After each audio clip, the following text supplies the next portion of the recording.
à mon aide. Seigneur, viens vite à mon secours. Gloire au Père, au Fils, au Saint-Esprit, maintenant et toujours. Dans les siècles des siècles. Amen. Alléluia. Roi du ciel, consolateur, Esprit de vérité, première à tout présent, toi qui emplis tout, trésor de grâce et de la paternité, viens et demeure en nous. Purifions de toute souillure et sauve nos âmes. Toi qui es monté, Roi du ciel consolateur, Esprit de vérité, toi qui es partout présent, toi qui emplis tout, trésor de grâce et de natalité, viens et demeure en nous. Purifions de toute souillure et sauve nos âmes. Toi qui es monté.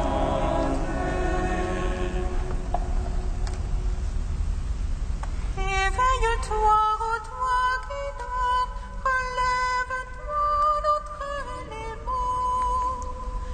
Car l'Esprit Saint habite en toi, il t'a marqué de son sang. Éveille-toi, ô toi qui dors, relève-toi d'entre les morts.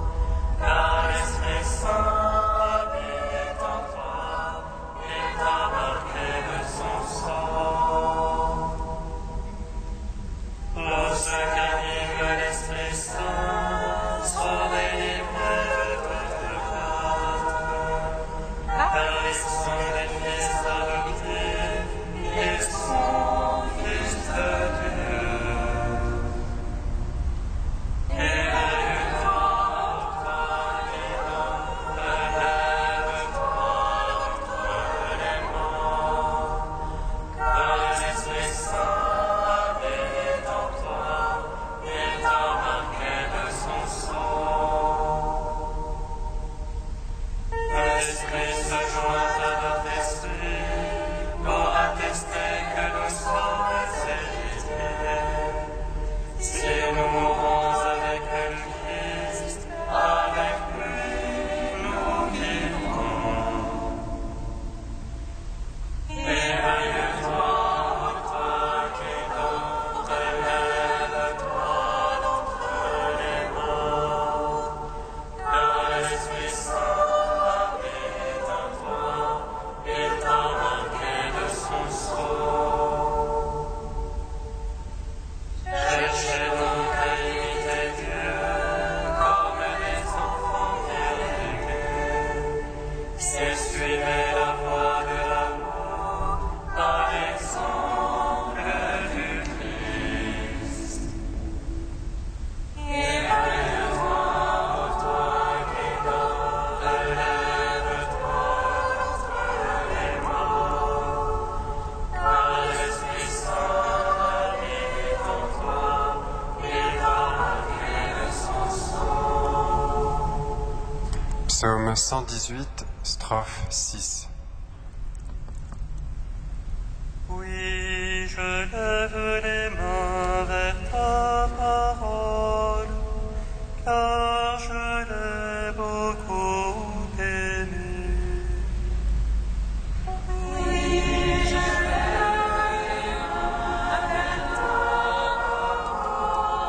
Car je l'ai beaucoup Seigneur, ton salut selon ta promesse. Que je pose l'esprit devant la parole, car je compte sur la parole. Ne m'ôte pas la parole de vérité, car j'espère en tes jugements. Que j'observe ta loi sans relâche, pour toujours et à jamais. Que je sois au large en ma démarche, car j'ai cherché tes préceptes. De mon louange, je parlerai de ton témoignage. Et l'oreille le monde. Tes ordres ont fait mes délices. Je les ai beaucoup aimés. Je connais même les ordres que j'aime. Et donc je les médite.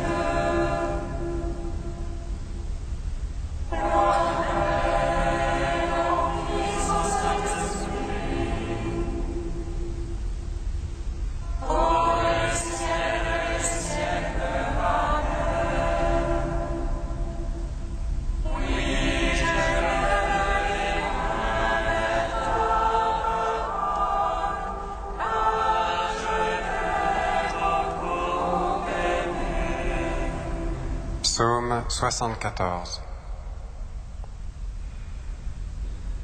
L'esprit de vérité me rendra témoignage. Vous serez mes témoins, car vous êtes avec moi depuis le commencement.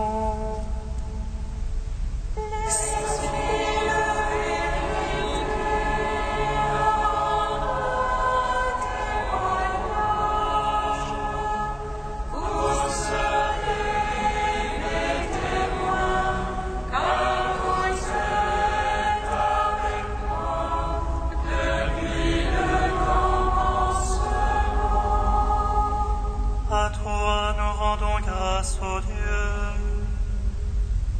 Nous rendons grâce en invoquant ton nom.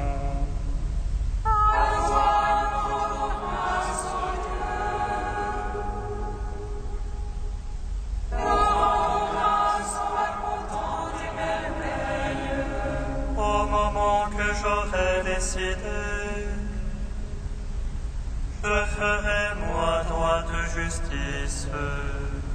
La terre s'effondre et ses habitants. Laissez-moi ces colonnes. Je dis aux arrogants, pas d'arrogance. Aux impies, ne levez pas votre front. Levez pas si haut votre front. Ne parlez pas en raidissant les chines. Ce n'est plus au levant ni au couchant, au désert ni du côté des montagnes. Non, Seigneur, juge. Là il reste selon tes lèvres. C'est une coupe dans la main du Seigneur. C'est un vin écumant plein d'aromates. Et là tu enlèches la vie. Et moi, tous tes amis de la terre. Et moi j'annoncerai à jamais. Je jouerai pour le Dieu de Jacob. Je briserai le fond des amis.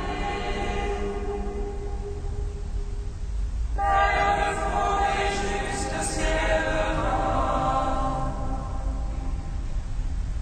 Gloire au Fils, au Saint-Esprit,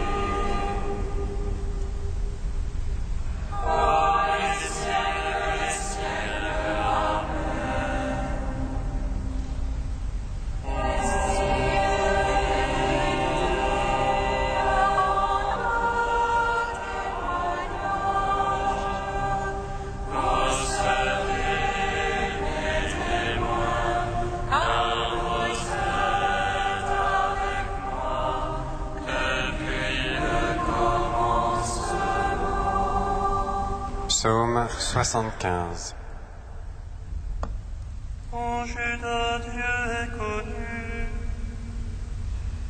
En Israël, grand est son nom.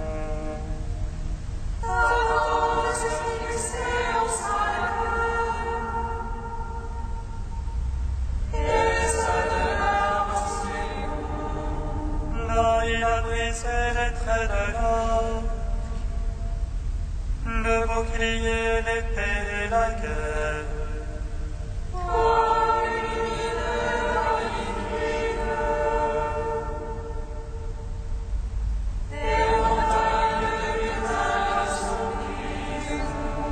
Les braves ont dormi leur sommeil. Tous ces guerriers, les bras leur ont manqué.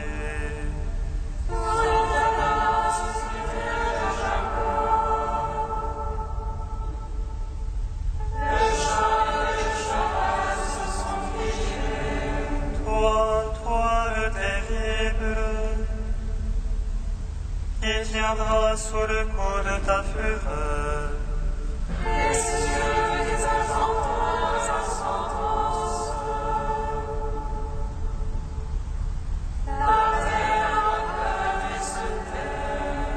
Quand Dieu se lève pour juger, pour sauver tous les humbles de la terre.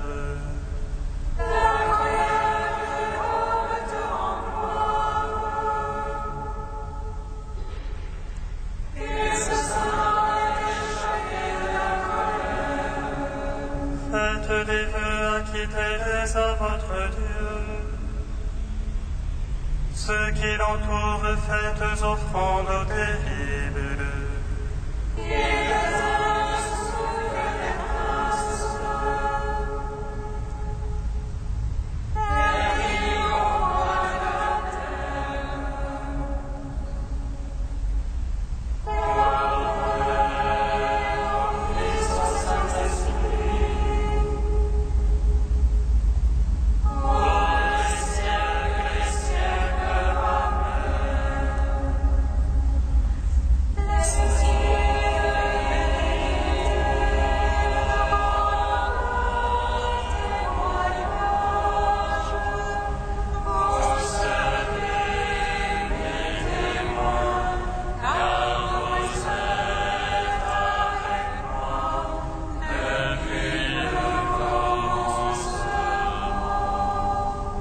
Cantique du Deutéronome, page 250.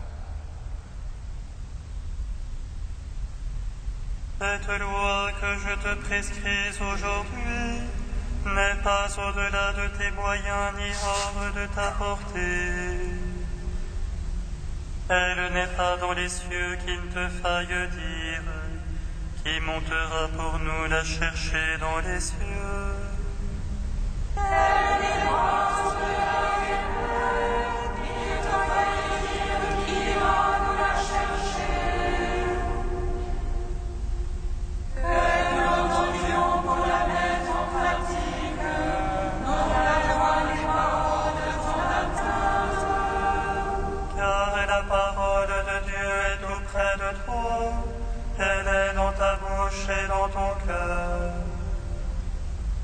Pour que tu la mettes en pratique et vives heureux des jours nombreux. Moi, je te propose aujourd'hui, vie, bonheur, mort et malheur. Si tu marches dans les voies de ton Dieu, il te bénira, toi et toute ta descendance. Je prends à témoin ciel et terre. Je te propose bénédictions et malédictions. Choisis donc la vie pour que toi et tes fils viviez.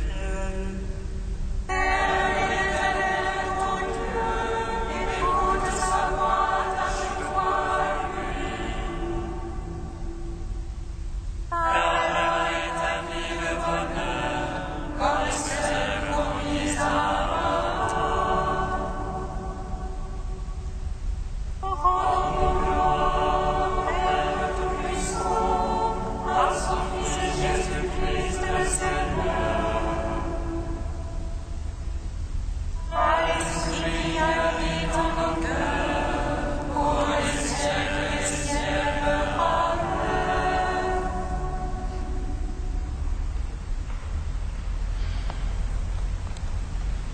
de Charles Journet, Entretien sur Dieu le Père.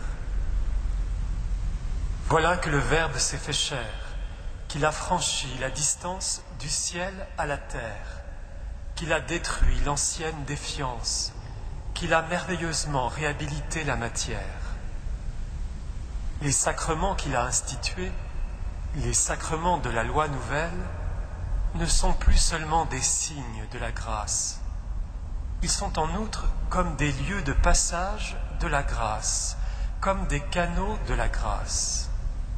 L'eau du baptême ne signifie pas seulement que la pureté et la transparence de la vie divine de la grâce va être donnée à telle âme. Elle transmet cette vie de la grâce, elle la communique, elle la véhicule, elle la fait dériver dans le fond de l'âme baptisée. Voilà donc, pour la première fois dans l'histoire du monde, qu'une pauvre réalité matérielle, un peu d'eau dans le cas du baptême, est traversée momentanément par la grâce qu'elle va servir pour un instant à faire descendre la grâce du ciel dans une âme. En vérité, je te le dis, nul, s'il ne renaît de l'eau et de l'esprit, ne peut entrer dans le royaume de Dieu. L'esprit est l'eau. L'esprit qui ne se meut plus seulement au-dessus de l'eau, l'esprit cette fois qui, par l'eau, se ferait un chemin dans les âmes, l'esprit qui veut utiliser l'eau pour faire naître les âmes à la vie du royaume. Quelle étonnante, quelle prodigieuse transfiguration sacramentelle de la matière.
Commencement de la seconde lettre de saint Paul apôtre à Timothée.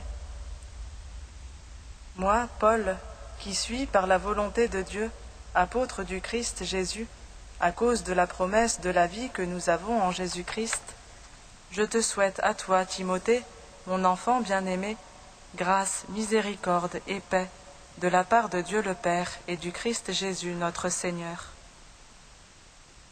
Je suis plein de reconnaissance envers Dieu, que j'adore avec une conscience pure, comme l'ont fait mes ancêtres. Je le prie sans cesse, nuit et jour, en me souvenant de toi. Je n'oublie pas tes larmes, et j'ai un très vif désir de te revoir, pour être rempli de joie. J'évoque le souvenir de ta foi sincère. C'était celle de Loïs, ta grand-mère, et de Niké, ta mère, et je suis convaincu que c'est la même foi qui t'anime aussi. Voilà pourquoi je te rappelle que tu dois réveiller en toi le don de Dieu que tu as reçu quand je t'ai imposé les mains. Car ce n'est pas un esprit de peur que Dieu nous a donné, mais un esprit de force, d'amour et de raison. N'aie pas honte de rendre témoignage à notre Seigneur, et n'aie pas honte de moi, qui suis en prison à cause de lui. Mais, avec la force de Dieu, prends ta part de souffrance pour l'annonce de l'Évangile. Gloire à toi, Seigneur, gloire à toi.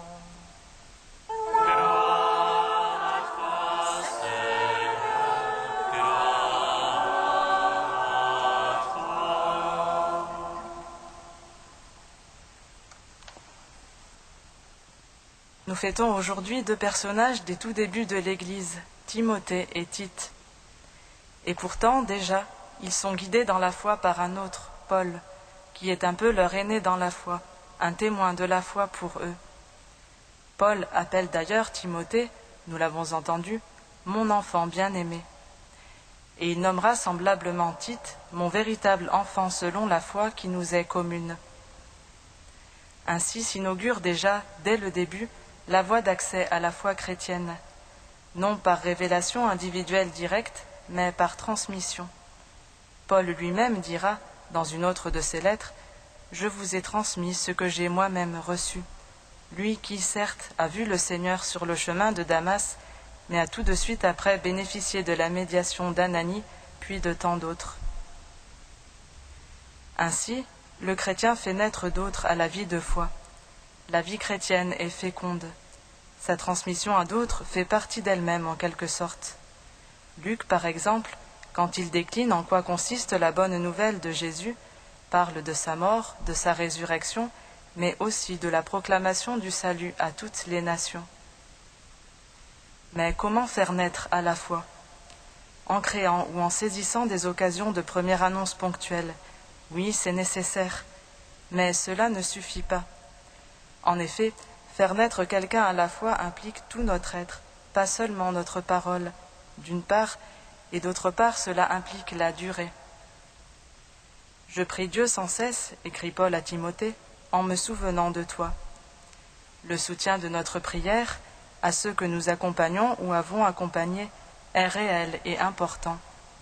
C'est la base de tout le reste, car c'est le lieu où nous pourrons nous mettre à l'écoute de Dieu pour qu'il nous inspire, qu'il se joigne à notre intelligence et la féconde pour nous aider à trouver les meilleurs moyens de rejoindre celui que nous voulons conduire vers le Seigneur.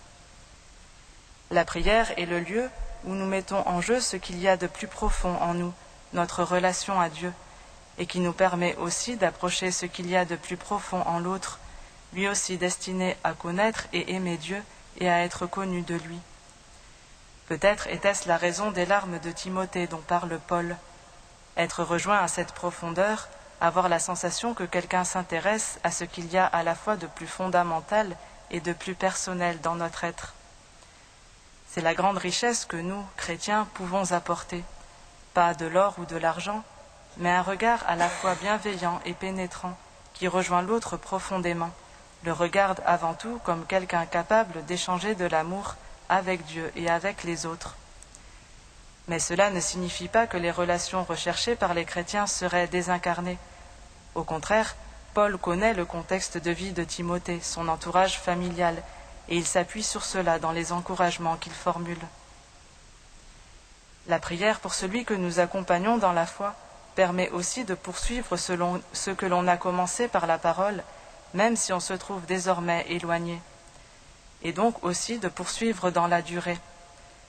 On voit en effet dans ce passage de la lettre de Paul l'importance du temps, et donc de la persévérance dans la marche à la suite du Seigneur. Paul parle à Timothée de réveiller le don de Dieu. Cela montre bien qu'une première étape a déjà été vécue, et qu'il y a déjà quelque chose à raviver. Tout d'abord parce qu'il y a toujours le risque de laisser dormir le don de Dieu, de l'oublier au milieu des préoccupations de la vie, mais aussi parce que, après une première étape où le don est reçu, il faut creuser ensemble pour chercher les répercussions de ce don dans toute la vie. Cette relation de témoin de la foi, d'aînés dans la foi, nous sommes tous appelés à la connaître, comme parents pour certains, comme parrain ou marraine pour d'autres, ou d'autres façons encore. C'est une grande joie, la plus grande joie pour un chrétien, transmettre cette vie qui vient de Dieu, accomplir et déployer ce qui a été déjà donné avec la vie biologique. En même temps, c'est un labeur, un beau labeur, car on ne peut pas forcer la liberté de celui qui nous est confié. Cela demande toute une intelligence pour discerner comment le rejoindre dans sa vie telle qu'elle est, même éloignée des préoccupations de la foi. Mais nous avons cette responsabilité, nous sommes engagés et nous n'avons pas le droit d'abandonner, de laisser tomber, car nous sommes les témoins de Dieu par notre attitude, plus encore que par notre parole. Or Dieu ne se décourage pas et continue à guetter le Fils prodigue jusqu'à ce qu'il l'aperçoive. C'est de ce Dieu-là que nous devons être le témoin, surtout face aux jeunes de notre temps, qui ont tant besoin d'un témoignage de stabilité et de fidélité. C'est la promesse de la vie que nous annonçons. Nous avons quelque chose de beau et de solide à transmettre, alors n'ayons pas peur, et soyons soucieux de la partager, car il y a des gens qui meurent spirituellement et même physiquement de ne pas entendre cette promesse de vie. Et rendons grâce à Dieu pour ceux qui nous ont été confiés. C'est le don le plus précieux que le Seigneur peut nous faire. Nous confier quelques-uns de ses enfants pour contribuer, un temps ou plus longtemps, à leur croissance. Un jour ou l'autre, nous aurons à leur dire, comme Paul à Timothée, « Prends ta part de souffrance pour l'annonce de l'Évangile », pas par dolorisme ou par sens du devoir, mais parce que dire cela, c'est dire aussi « Je crois en toi, je compte sur toi, je sais que toi aussi tu es capable de te dépenser, de donner le meilleur de toi-même, même si cela te coûte, pour que quelque chose du Christ advienne et soit manifesté. »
enfant, saint immortel, prends pitié de nous.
Père qui nous a révélé ton visage en Jésus, ton Fils bien-aimé, nous te louons.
Dieu qui a donné à Tite et à Timothée une vertu digne des apôtres, fait que, soutenus par leurs prières, vivant avec justice et piété dans ce monde, nous parvenions au ciel, notre patrie. Par Jésus-Christ, ton Fils, notre Seigneur et notre Dieu, qui règne avec toi et le Saint-Esprit, maintenant et pour les siècles des siècles. Amen. Bénissons le Seigneur.